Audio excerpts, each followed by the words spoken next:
हरियाणा की हर अपडेट के लिए बेल आइकन दबाएं और सब्सक्राइब करें STV हरियाणा न्यूज। नमस्कार, स्वागत है आपका। मैं हूं नंदिनी मिश्रा। आपके साथ बुलेटिन की शुरुआत करेंगे बड़ी खबर से। बड़ी खबर आपको किसानों के आंदोलन को लेकर बता दें। 98वां दिन है आज किसानों के आंदोलन का। कृषि कानूनों के खिलाफ किसानों का आंदोलन लगातार जारी। संयुक्त किसान मोर्चा ने आंदोलन को आगे बढ़ाने के लिए नई रणनीति बना ली है। चुनावी राज्यों में बीजेपी के विरोध का संयुक्त किसान मोर्चा ने ऐलान किया है। 12 मार्च को कोलकाता में किसानों की रैली होगी। आपको बता दें 5 मार्च से कर्नाटक से MSP दिलाओ अभियान की शुरुआत भी करेंगे किसान। चुनावी राज्यों में बैठकें करेंगे। 5 राज्यों में देश में चुनाव होने हैं, विधानसभा चुनाव। ऐसे में किसान नेताओं का सीधे तौर पर कहना है कि सरकार को वोट की चोट देंगे। 15 मार्च को देश भर में प्रदर्शन किया जाएगा। 6 मार्च को किसान आंदोलन के 100 दिन पूरे हो रहे हैं। 100 दिन लगातार किसान बैठ रहे हैं आंदोलन पर। तो 6 मार्च को KMP 5 घंटे के लिए जाम किया जाएगा। 6 मार्च को लोग अपने अपने घरों पर काले झंडे भी लगाएंगे। वहीं इस आंदोलन के दौरान महिला किसानों को आगे रखा जाएगा।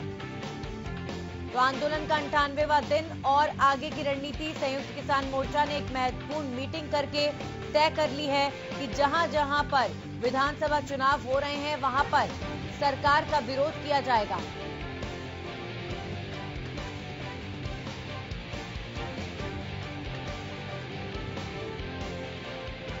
और इस खबर पर तमाम जानकारी के साथ हमारे सहयोगी अनूप कुंडू लाइव जुड़ चुके हैं। सीधा उनका रुख करेंगे। अनूप, अब कुल मिलाकर जहां जहां पर चुनाव होने हैं वहां वहां सरकार कुल के खिलाफ प्रदर्शन होगा, वहां वहां पर सरकार के खिलाफ जो है किसान बोलेंगे। कुल मिलाकर जो इन्होंने कहा कि वोट की चोट देने की कोशिश करेंगे। जी बिल्कुल नंदिनी जी, जिस प्रकार से किसान आंदोलन चल रहा है और एक बहुत बड़ा लंबा समय यहाँ पर हो गया है, परसों उसके 100 दिन भी पूरे हो जाएंगे। लगातार आज 98वां दिन चल रहा है आंदोलन का। इसको लेकर के किसान आंदोलन में विभिन्न प्रकार के बदलाव देखने को मिले हैं, ऐसी रणनीतियां देखने को मिली हैं जिसमें किसान आंदोलन लगातार मजबूत होता रहा है। चाहे वो सड़क जाम करने की बात हो, चाहे वो रेल रोकने की बात हो, चाहे फिर वो टोल प्लाजा मुक्त करने की बात हो। और अब किसानों ने जिस प्रकार से 6 मार्च को KMP को फिर से जाम करने का ऐलान किया है, तो किसान इसके लिए भी अपनी तैयारियां शुरू कर चुके हैं।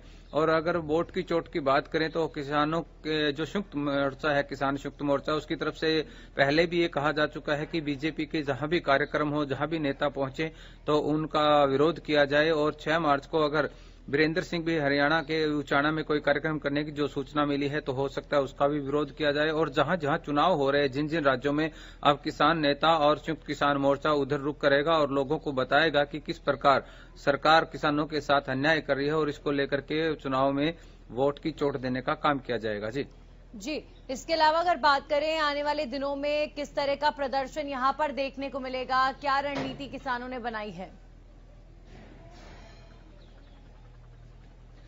देखिए, आज भी हम अगर देखें गांव स्तर से तो रणनीति में किसी प्रकार का कोई विशेष बदलाव नहीं है। जिस प्रकार से किसान पहले अपने एक हम जिसको ठीकरी पहरे के तौर पर गांव में देखते हैं कि 10 लोग आए और 10 लोग चले गए, इस प्रकार से आज भी दिल्ली के बॉर्डर पर लोगों का आना जाना है। हालांकि फसल का समय आ रहा है, उसके बावजूद भी जिस प्रकार से किसान संयुक्त मोर्चा ने यह आह्वान किया था कि एक दूसरे की मदद करेंगे किसान, तो वो भी फसलों के समय में देखने को मिल रहा है। किसान एक दूसरे के साथ मिलकर फसलें काट रहे हैं। इसके अलावा खाद्य सामग्री की अगर बात की जाए तो वो भी ज्यों की त्यों किसानों के लिए गांव स्तर से पहुंचाई जा रही है। तो हम कह सकते हैं कि आंदोलन को लेकर के अभी तक किसान किसी प्रकार से प्रभावित नहीं है कि फसल आने पर उनका आंदोलन कमजोर पड़ जाए, और किसान अपनी तैयारी में जुटे हुए हैं। जी नंदनी।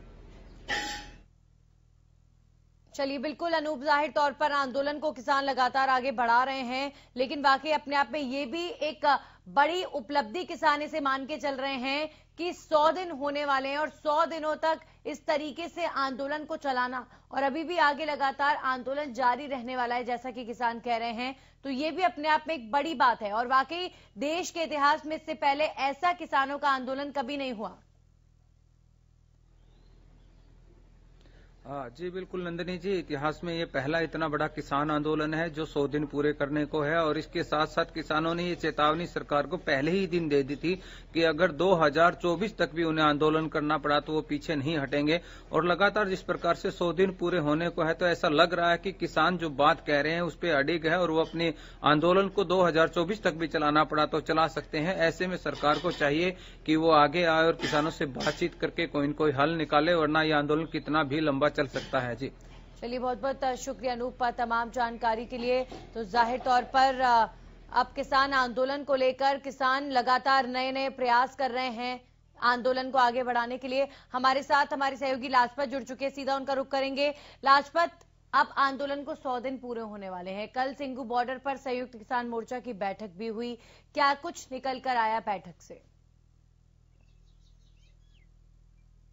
जी बिल्कुल, देखिए काफी लंबे दौर तक जो संयुक्त मोर्चे की बैठक जारी रही वो गुप्त रही, लेकिन जब जैसे कि पीसी का समय हुआ, जो शाम का समय रखा गया था, 6 बजे का समय रखा गया था और 6 बजे के बाद पीसी शुरू हुई, तो उसमें खाना पूर्ति के लिए कुछ किसान नेता सामने आए थे और फिर भी बैठक जारी थी।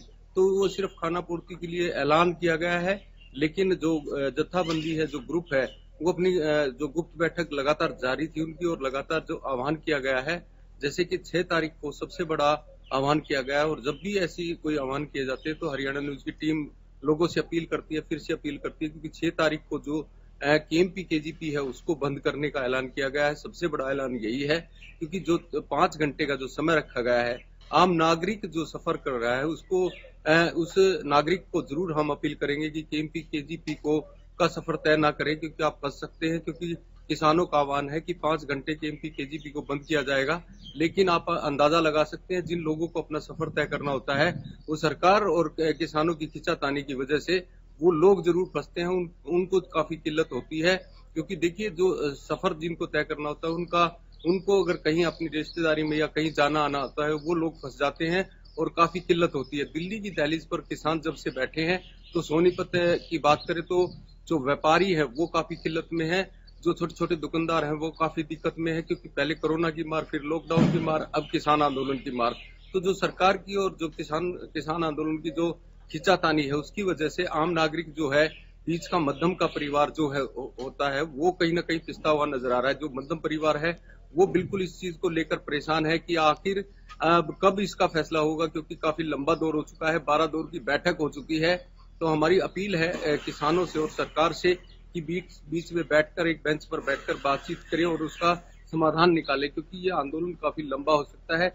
जैसे किसानों ने कहा है कि हम इसको आंदोलन को मजबूत करने के लिए प्रयासरत हैं और लंबा एक आंदोलन को मजबूत करेंगे। जी बिल्कुल लाजपत, बहुत बहुत शुक्रिया आपका हमारे साथ जुड़ने के लिए। तो आप आगे